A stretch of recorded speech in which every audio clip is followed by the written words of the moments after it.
Vinde, Espírito Santo, enchei os corações dos vossos fiéis e acendei neles o fogo do vosso amor. Enviai o vosso Espírito e tudo será criado, e renovareis a face da terra. Oremos.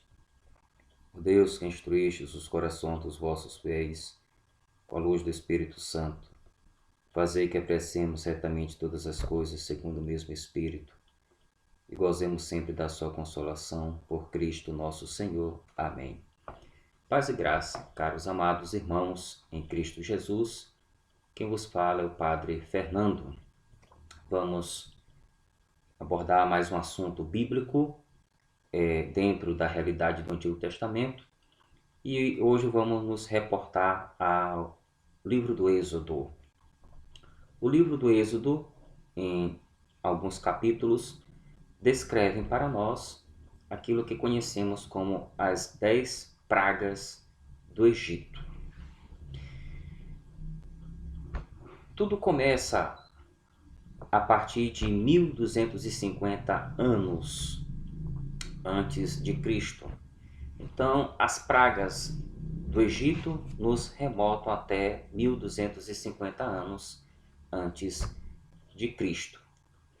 E pela história sagrada, a gente vê que no Egito tinha um povo que era refém, que era escravizado, e que em determinado momento Deus decide libertar aquele povo que estava escravo no Egito. Para isso entra a figura de Moisés, o personagem Moisés, descrito no Antigo Testamento, ele que vai ser responsável por conduzir este povo durante a peregrinação no deserto até a terra que Deus promete para aquele povo. E como nós sabemos, Moisés não entrou na terra prometida. Ele contemplou de longe a terra prometida, mas não entrou na terra prometida. Fato é que Deus resolveu endurecer o coração do faraó.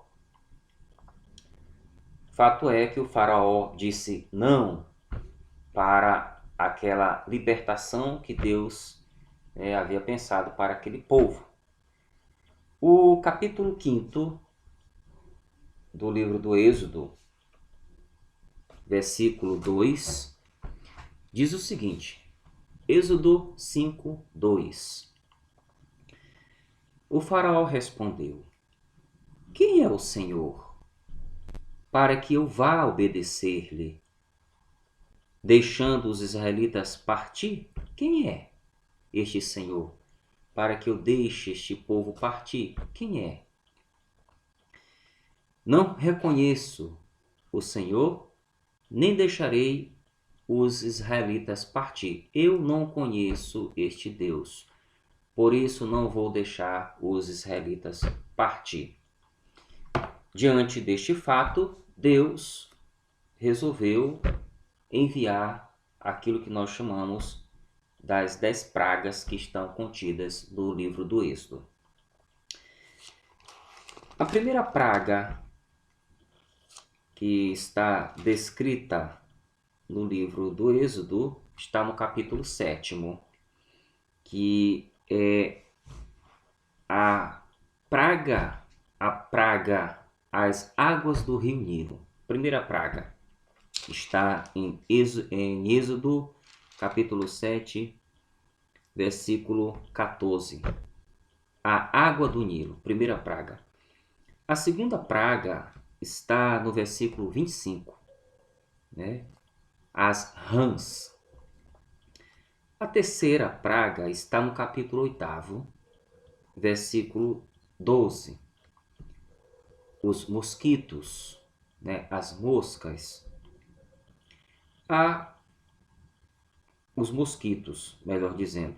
A quarta praga está no versículo 16, são as moscas, né? 8:16. A quinta praga é o capítulo 9, versículo 1, a peste. A sexta praga está no versículo 8º do capítulo 9, as úlceras.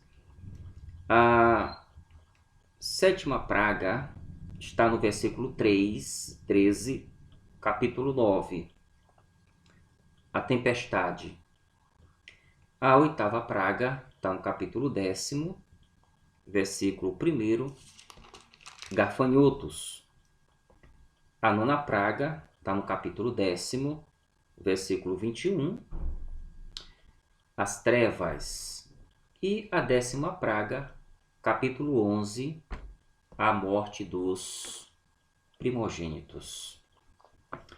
Fato é que estas pragas são atribuídas ao Senhor, estão direcionadas a Deus. Então, elas estão atribuídas a Adonai, ao Deus de Israel. As pragas, as 10 pragas. Então, analisando cada texto e olhando para a história, a gente percebe na história, entre os meses de junho até abril, os fatos descritos aqui nas pragas, a seção da 10ª praga, são muito comuns na região do Oriente Médio Antigo, sobretudo ali na região do Rio Nilo, no Egito. Muito comuns. Então, é possível encontrar uma explicação natural para cada praga, né?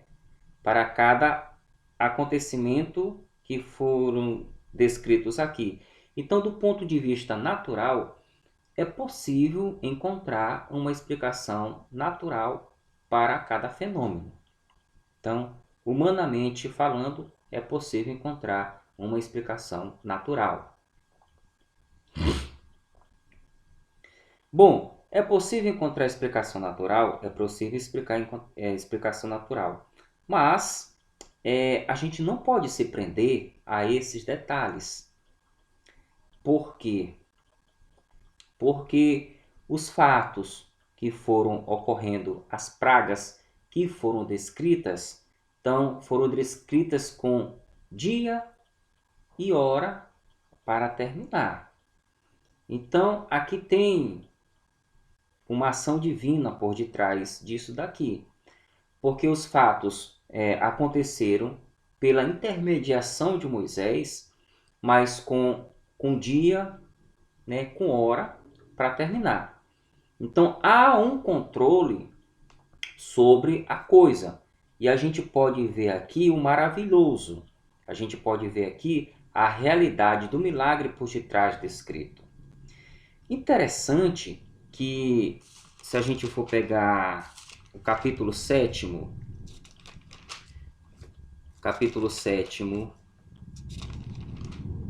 versículo 22, diz o seguinte, não é essa passagem, vamos ver a passagem aqui, que fala da descrição, deixa eu localizar. Ótimo. Por exemplo, capítulo 9 do Êxodo, versículo 26. Está escrito o seguinte: mas no território de Gesem, onde viviam os israelitas, não caiu granizo. Vamos ver uma outra passagem. 18. Neste dia tratarei diferentemente o território de Gesem, onde reside meu povo, de modo que aí não haverá moscas, para que saibas que eu, o Senhor, estou no país. Farei distinção entre o meu povo. Então a gente percebe que em Gesem, onde habitava o povo ali de Israel, não caiu as pragas. Por exemplo, não caiu o granizo. Então a gente vê o fato miraculoso por detrás, a ação de Deus. Ou seja, determinado lugar caiu, as pragas foram dirigidas, e por que este local foi preservado? Então a gente consegue ver por detrás a ação de Deus. Por mais que os fatos sejam explicados naturalmente, mas a gente tem que ver a realidade do milagre ali, porque parece que Deus parece brincar com a natureza, né? Tem dia e tem hora, e determinados, né, espaços são preservados, o território de Gessém. Uma outra coisa, os fenômenos parecem ser muito comuns, né? Parecem ser muito comuns. Por exemplo, 7:22. 7:22 é relacionado à primeira praga. Então, a primeira praga foi a água do rio Nilo. Mas o que vem no 7:22? Os magos do Egito fizeram o mesmo, com seus encantamentos, de modo que o faraó se empenhou em não fazer caso conforme anunciara. Então, a gente percebe pelo texto que os magos, né, reproduziram o mesmo fenômeno que aconteceu nas águas do rio Nilo. As águas do rio Nilo se transformou em sangue. Então, a gente percebe que eles fizeram o mesmo experimento. Dá a entender que o fenômeno era comum a acontecer à época e já era observado. Então, eles reproduziram. Na primeira praga. Agora vamos para a segunda praga. 8, versículo 3. Deixa-me ver. 8:3. Mas os magos fizeram o mesmo com seus encantamentos. Fizeram sair rãs por todo o território egípcio. Reproduziram a segunda praga. Agora, o versículo 14 diz: os magos tentaram fazer o mesmo. Isso já relacionado à terceira praga. Então, eles reproduziram a primeira praga, reproduziram a segunda praga. Quando foi para a terceira praga, o que aconteceu? 8:14. Os magos tentaram fazer o mesmo, produzindo mosquitos com seus encantamentos, mas não puderam. Os mosquitos atacavam homens e animais. E aqui a gente percebe até onde o humano pode ir. Até onde a pessoa pode ir. E aqui a gente percebe a limitação do homem. O homem não pode mais ir. A primeira praga ele reproduz, a segunda praga ele reproduz, mas já sai do âmbito humano, do âmbito natural para o sobrenatural, aí já não é mais com o homem. O homem não pode ir mais além do que isso. Assim foram as pragas acontecendo. E eles não conseguiram reproduzir. Bom, comentando cada uma das pragas.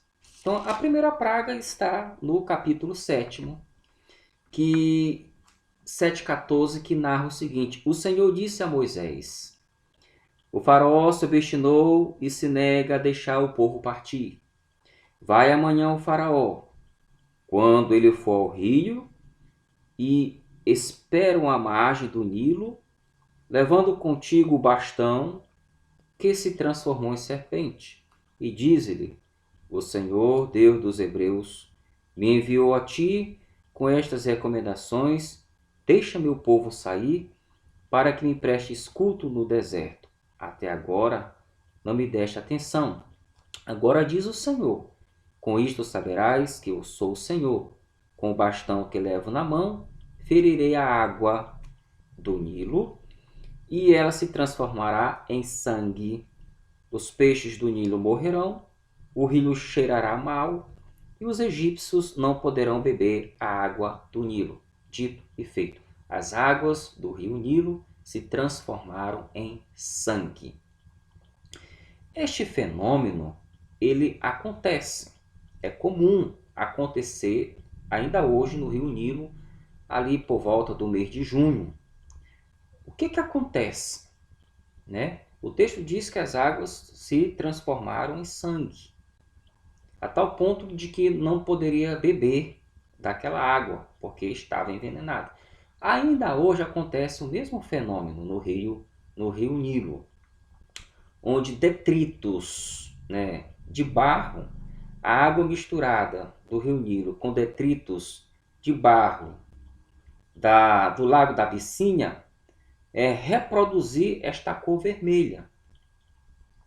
Muito comum isso acontecer. Então, a água misturada com o barro vindo do lago da Abissínia reproduzir esta cor vermelha no rio Nilo. Agora, o que é comum é isso, mas o que não é comum no texto é que as águas, né, estavam envenenadas, né? O versículo 18: os peixes do Nilo morrerão, o rio cheirará mal, e os egípcios não poderão beber a água do Nilo. Então, isso aqui não é comum acontecer. Então, provavelmente, né, pode ter tido alguns animais, alguns insetos, que tiveram contato com aquela água do rio Nilo, na qual a água se tornou inadequada, inapropriada, pode ter ocasionado a morte dos peixes, né? A água ficou contaminada. A segunda praga descreve as rãs. Então, a segunda praga, a terceira praga e a quarta praga podemos explicar, e pode-se explicar, em consequência da primeira praga. O que foi a primeira praga? Foi a enchente, né, do rio Nilo, que se transformou em sangue. Mas devido à enchente, devido à tamanha quantidade de água, claro que pode reproduzir a segunda praga, que são as rãs. Abundância de água, rãs. A terceira praga, os mosquitos. E a quarta praga, as moscas. Então, os insetos e as rãs, em abundância de água, esses insetos, né, a rã e a mosca e os mosquitos, podem depositar suas larvas, os seus ovos, ali naquela tamanha quantidade de água. Sendo assim, reproduzem muito mais rãs, muito mais mosquitos e muito mais moscas. Então, a segunda praga, a terceira, a quarta e a terceira praga e a quarta praga são consequências da tamanha quantidade de águas. Então, temos muitas águas, claro que podem reproduzir muitas rãs, muitos mosquitos e muitas moscas. A quinta praga é consequência desses insetos. Pode ser consequência desses insetos, né? De muitas rãs e de muitos insetos, de muitas moscas e de muitos mosquitos. O que vai produzir? Doença, que é a quinta praga, que é a peste, né? O Senhor disse a Moisés: apresenta-te ao faraó e fala-lhe. Assim diz o Senhor, Deus dos Hebreus: deixa meu povo sair, para que me preste culto. Se recusas a deixá-lo sair e continuas retendo a força, a mão do Senhor se fará sentir no rebanho do campo, cavalos, asnos, camelos, vacas e ovelhas, com a peste maligna. Mas o Senhor fará distinção entre o rebanho de Israel e o egípcio, de modo que não morra nenhum rei dos israelitas. O Senhor estabeleceu um prazo. Amanhã o Senhor cumprirá sua palavra contra o país. O Senhor cumpriu sua palavra. No dia seguinte, morreu todo o rebanho dos egípcios, e do rebanho dos israelitas não morreu nenhum. Então, a ação de Deus aqui.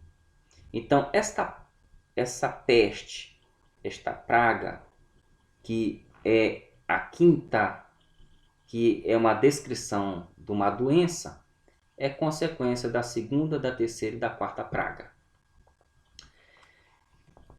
A sexta praga também é consequência, porque é doença. O que é? As úlceras. Então, duas doenças descritas, a peste e a úlcera, ou seja, a quinta praga e a sexta praga estão relacionadas às duas doenças, peste e úlcera, consequência de tamanha quantidade de bichos, de insetos, de animais, de rãs, de moscas e mosquitos. Resultado de tudo isso, doença no povo. A sétima praga, ela está relacionada à tempestade, né? O Senhor disse a Moisés: madruga amanhã, apresenta-te ao faraó e dize-lhe: assim diz o Senhor Deus dos Hebreus: deixa meu povo sair, a fim de que me preste culto, pois desta vez vou soltar todas as minhas pragas contra ti, tua corte e teu povo, para que saibas que não há ninguém como eu em toda a terra. Eu já podia ter soltado minha mão para vos ferir, até que desaparecesseis. Mas com essa finalidade eu te mantive em teu posto, para mostrar-te minha força e para que minha fama se espalhe em toda a terra. Ainda levantas tua barreira diante do meu povo, para não deixá-lo partir? Pois vê, amanhã, a estas horas, farei cair uma terrível chuva de pedras, como não houve no Egito, desde sua fundação até hoje. Agora, pois, manda recolher o teu rebanho e tudo o que tens no campo. Então, esta praga descrita, que é uma tempestade, ainda hoje ela ocorre nessa região daquilo que nós conhecemos na Antiguidade como Oriente Médio Antigo, mas ainda hoje acontece o mesmo fenômeno entre o mês de fevereiro, ou seja, a tempestade, né, descrita aqui. Depois os gafanhotos, né, os gafanhotos, que é a oitava praga. O Senhor disse a Moisés, né, apresenta-te ao faraó, pois eu destinei a ele e a sua corte, a fim de realizar no meio deles meus sinais, para que possas contar teus filhos, netos, como tratei os egípcios, e os sinais que executei no meio deles. Assim sabereis que eu sou o Senhor. Moisés e Arão se apresentaram ao Senhor e fizeram: assim diz o Senhor dos Hebreus: até quando te negarás a humilhar-te diante de mim e deixar meu povo partir para que me preste culto? Se te negares a deixar meu povo partir amanhã, enviarei ao teu território gafanhotos. Cobrirão a superfície da terra, de modo que não se veja o solo. Então serão devorados todo o resto e sobra que se salvaram do granizo. Um fenômeno também que acontece ainda hoje entre os meses de março e fevereiro. Fevereiro e março.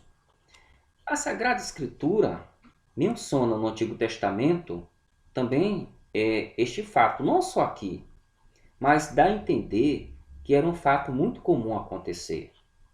Não só descrito aqui no livro do Êxodo, no capítulo 10, que descreve a oitava praga, mas também Joel. Joel, capítulo 1, versículo 4.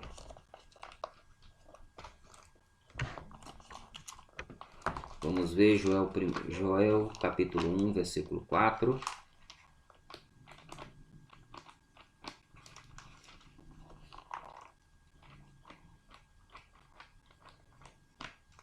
Joel.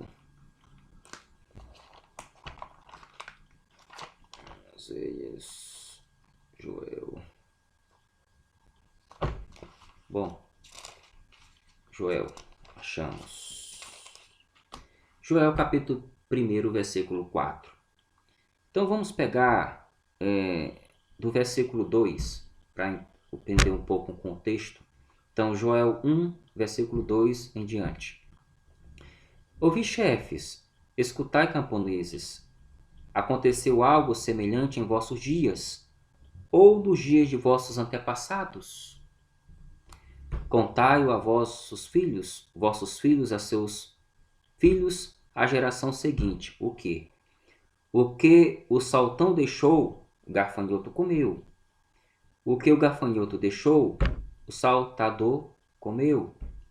O que o saltador deixou, o gafanhoto comeu. Então descreve aqui né, uma catástrofe pelos gafanhotos. Amós também fala da mesma coisa. Vamos ver Amós. Amós capítulo 4, versículo 9. Amós 4, 9. Eu vos feri com aridez e praga, sequei vossos pomares e vinhedos, vossas figueiras e olivares. O gafanhoto devorou, mas não vos convertestes a mim, oráculo do Senhor. Então dá a entender que é um fenômeno muito comum acontecer no Oriente Médio Antigo, né?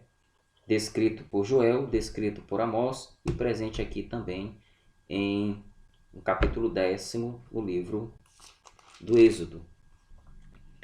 A nona praga, né, que fala sobre as trevas, né? 21. O Senhor disse a Moisés: estende tua mão para o céu, e uma escuridão palpável se estenderá sobre o território egípcio. Moisés estendeu a mão para o céu, e uma densa escuridão cobriu o território egípcio durante 3 dias. Então, a nona praga, a descrição das trevas, a descrição de uma escuridão. Esse fenômeno aqui, muito comum também, é o chamado vento quente de Simum. Vento quente de Simum, o que é isso? O vento quente de Simum era um fenômeno provocado por uma grande ventania, forte, fortíssima, onde essa ventania leva, né, tamanha quantidade de areia, e por levar tamanha quantidade de areia, acaba escurecendo tudo. E a nona praga foi justamente relacionado a essa escuridão. Então, a primeira praga, a segunda praga, a terceira praga, a quarta praga, a quinta, a sexta, a sétima, a oitava, a nona, podem ter explicações naturais, mas a 10ª não. Não tem nenhuma explicação natural que possa se comparar à 10ª praga, porque a 10ª praga foi a morte dos primogênitos. Então, essas foram as pragas do Egito. Voltemos àquilo que dissemos, que eu disse no início. As pragas podem ter uma explicação natural, mas podemos ver o extraordinário, o milagroso. Podemos ver como um milagre ocorrido, porque Deus tem um controle. Deus controla, né, o dia e a hora, o momento para começar e o momento para terminar. Então, a ação divina ocorrendo na natureza, né? A ação do extraordinário ocorrendo na natureza. Detalhe, o território de Gésem foi preservado.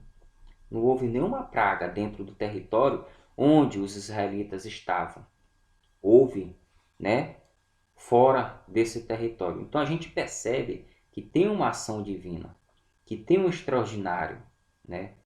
Se tem explicação natural ou se não tem explicação natural, e se tem explicação natural, mas a gente tem que ver aqui de fato o extraordinário, né? Aqui houve de fato uma ação de Deus ocorrendo na história. Se o texto é histórico ou não, se as páginas são históricas ou não, não importa.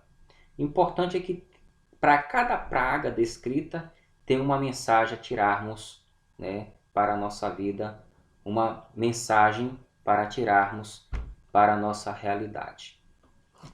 Louvado seja nosso Senhor Jesus Cristo, para sempre seja louvado.